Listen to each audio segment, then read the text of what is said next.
sala de aula é que se muda uma nação. Na sala de aula não há idade nem cor. Por isso aceite e respeite o meu professor. Olá, boa tarde. Está no ar a TV Sintese e esse é o nosso jornal TV Sintese Notícias.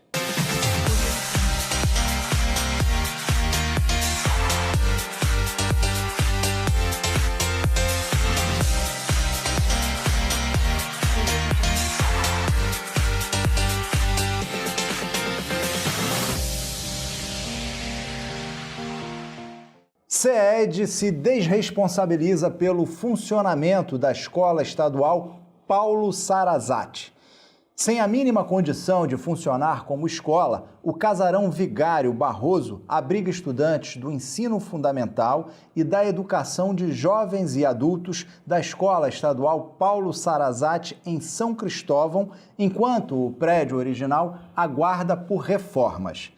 Esse é o cenário de total desresponsabilização da Secretaria de Estado da Educação, o CED, com os estudantes da escola localizada em São Cristóvão. Em outubro de 2017, o prédio original da escola foi interditado por não oferecer nenhuma condição para o funcionamento da unidade de ensino. Havia, inclusive, o risco de desabamento em alguns pontos. A expectativa da comunidade escolar é que a reforma seria iniciada o mais breve possível. Afinal, a situação precária do prédio já era de conhecimento da CED desde o início de 2017, mas o que seria uma solução temporária já ultrapassa os 6 meses. O Sintese irá acionar a Secretaria de Estado da Educação, o Ministério Público Federal, Ministério Público Estadual, Tribunal de Contas e o Ministério Público Especial do Tribunal de Contas, solicitando que a CED seja convocada para assinar um termo de ajustamento de gestão para que o órgão Gestão da Educação Estadual proceda, em caráter emergencial, à reforma do prédio. Não dá mais. É urgente que o governo do estado apresente uma proposta para recuperar a carreira do magistério da rede estadual. Essa foi a reivindicação da direção do Sintese em audiência com o secretário de Estado da Fazenda, Ademário Alves, ocorrida no dia 18 de maio. O secretário colocou que está tomando medidas para conter despesas e aumentar a arrecadação com vistas a estabelecer um calendário de pagamento para servidores da ativa e também aposentados. Afirmou que a decisão política de apresentar proposta de recuperação da carreira cabe ao governador e marcou para o dia 5 de junho uma nova reunião com o sindicato e irá dialogar com o governador Belivaldo Chagas para participar dessa audiência. Para deliberar sobre a proposta que será apresentada pelo governo ou construir um plano de luta, o Sintese convoca a Assembleia para o dia 6 de junho, às 9 horas, no Instituto Histórico e Geográfico de Sergipe. Bem, o jornal TV Sintese Notícias vai ficando por aqui. Assista agora a nossa entrevista especial desse sábado com Paulo Lira, diretor do Departamento de Educação do Sintese. Ele vai falar sobre o Congresso Estadual que serviu como fase preparatória para a CONAP, Conferência Nacional Popular de Educação. Vamos ver? Paulinho, tudo bem? Sempre um prazer receber aqui você no programa. Tudo bom. Bom, hoje você veio conversar com a gente sobre a Conferência Estadual que serviu como fase preparatória para a CONAP, que é a Conferência Nacional Popular de Educação. Mas primeiro, eu gostaria que você contasse para o pessoal de casa como surgiu a CONAP. Bem, primeiramente a gente tem que fazer um histórico de como surgiu o Fórum, Popular de Educação Nacional, Como é que surge esse fórum? Bem, o governo golpista, ele acaba com o fórum, ele retira, aliás, do Fórum Nacional de Educação alguns segmentos importantes para discutir educação, ele retira esses movimentos, E aí a nossa confederação nos orienta a sair também do fórum, como outras entidades saíram, né? Como a FOP, a AMPED saíram do fórum. O que é o Fórum Nacional de Educação? O fórum é um espaço onde os segmentos iam discutir a política pública nacional, né? Notadamente o Plano Nacional de Educação, né? Que para ele ser discutido, as CONAs tiveram que ser realizadas, mas não só isso. Depois da promulgação do Plano Nacional de Educação, o fórum ia acompanhar isso. Acompanhar isso como? Viram as CONAs. Só que isso não ocorreu porque houve um desmonte do Fórum Nacional de Educação. Então, a nossa confederação se retirou do Fórum Nacional de Educação e as outras entidades, a FOP, a AMPED e outras entidades, por conta de que retirou segmentos importantes para discutir educação no fórum. Bem, aí o que acontece? De uma forma de resistência e organização dos movimentos sociais, dos movimentos de educação, da nossa confederação, surge o Fórum Nacional Popular de Educação, que é uma forma de resistência e de acompanhar as políticas públicas de educação, notadamente a aplicação dos recursos na educação, financiamento dos recursos, formação de professor, toda a questão que envolve a educação, mas num viés popular, onde a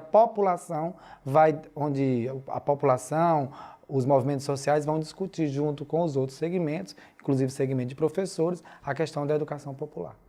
A CONAP ela começou dia 24 e termina amanhã, dia 27.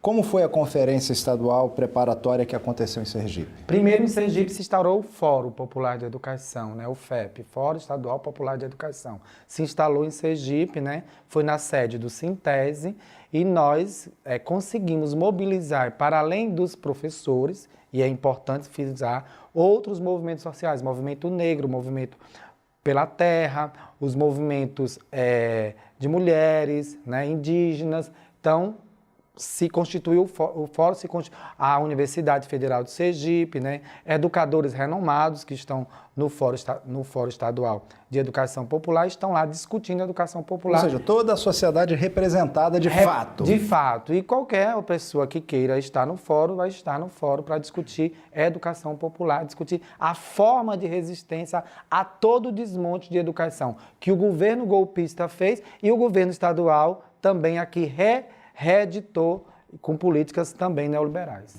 Paulinho, dentro de um cenário nacional, você poderia nos dizer como anda a educação em Sergipe em comparação com os outros estados do Brasil? Olha, Sergipe, como todos sabem, o magistério público tem 5 anos sem reajuste do piso não, sem a reestruturação de sua carreira, que por uma lei do governo do estado, ele desmontou toda a carreira. Então, do ponto de vista do pagamento dos professores, está muito ruim. Do ponto de vista da discussão pedagógica nas escolas, está péssimo, né? E do ponto de vista de não dialogar com o sindicato e com os segmentos de educação, né? O último secretário que nós tivemos, o senhor Jorge Carvalho, ele desmontou toda a educação do estado de Sergipe. Quando ele entrou, ele disse que a educação do estado de Sergipe era um inferno e ele tornou esse inferno de fato realizável. O que estava ruim piorou. Sim, em relação ao novo governador, como é que está o diálogo? Ele se mantém naquela atitude de inércia? Ele está dormindo, né? Ele está dormindo porque até agora nós não vimos nenhuma ação efetiva, né, do governo do estado para a discussão da estrutura da nossa carreira e tudo. Ele não sinalizou.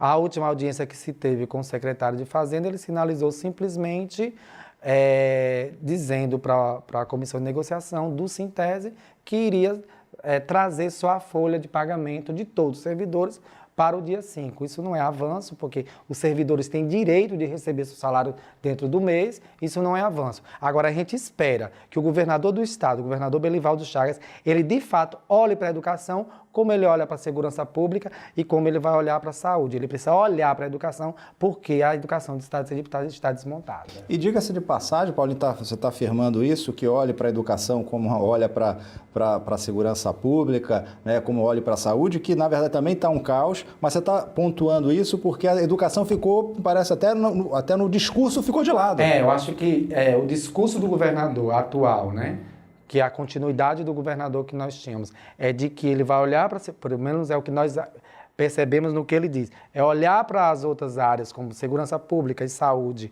que é um apelo muito grande social, mas ele tem que olhar, de fato, para a educação do estado de Sergipe. Por exemplo, um tripé, não pode e deixar aí você passar, tem uma né? educação de Imagina. Sergipe que a escola falta. A alimentação escolar, muitas das vezes, a alimentação não é a que deveria ser. Você tem falta de uma discussão profunda da proposta pedagógica de cada escola. Você tem um desrespeito total ao magistério público no que diz respeito à sua carreira. Então, de fato, é um caos dentro de toda a política pública de educação do Estado de Sergipe. O governador Belivaldo Chagas precisa acordar, ele precisa sair do seu sono eterno com relação à educação. Paulinho, todos os entrevistados que vêm aqui, a gente pede a opinião em relação ao ensino médio de tempo integral, especificamente aqui dentro da nossa realidade de nosso estado. Como é que se avalia isso? O que foi instaurado em Sergipe foi uma parte social, porque você tem algumas escolas em tempo integral, né, que não vão ter condições, no meu ponto de vista, no ponto de vista do nosso sindicato, que não vão ter condições de se manter, porque você tem que ter uma disponibilidade financeira muito grande, né? Então você tem uma rede enorme, 385 escolas aproximadamente, e aí você tem somente o ensino médio em tempo integral, porque o governo federal vai mandar esse recurso, que já tem tempo para acabar. Fora que você não teve um diagnóstico com a comunidade da necessidade dessa educação em tempo integral, né? Não teve nenhum tipo de... Não teve um estudo sério com relação a isso. Impactos, inclusive, né? que impactos são esses? Inclusive, do ponto de vista pedagógico. Qual é a proposta pedagógica que eu tenho? Porque, por exemplo, eu estou numa escola do João Costa que esse ano está trabalhando no ensino médio em tempo integral. E aí eu vejo lá os professores, eu vou para o laboratório, tal. Mas você não vê nada impactante do ponto de vista de inovação para a juventude. Não tem nada de novo. É os alunos dentro de uma sala, né? Ficar mais de 6 horas dentro de uma sala, discutindo conteúdos que, na maioria das vezes, não tem significado nenhum para os alunos. Então, isso é um cotidiano que é um projeto que, notadamente, está fadado ao fracasso. Porque não houve diálogo com a comunidade escolar, não houve diálogo com os atores do processo, que são professores. Os educadores de Sergipe, eles têm, de fato, construído uma educação de muita resistência. Mas, infelizmente, seu Jorge Carvalho não quis saber do diálogo com os educadores. Então, não existem iluminados para pensar a educação. A educação precisa ser pensada com os protagonistas da educação, que são professores, estudantes, pais e comunidade de um modo geral. Isso não foi feito. É um nível de irresponsabilidade com a nossa juventude muito grande. Você cria uma parte social, por quê?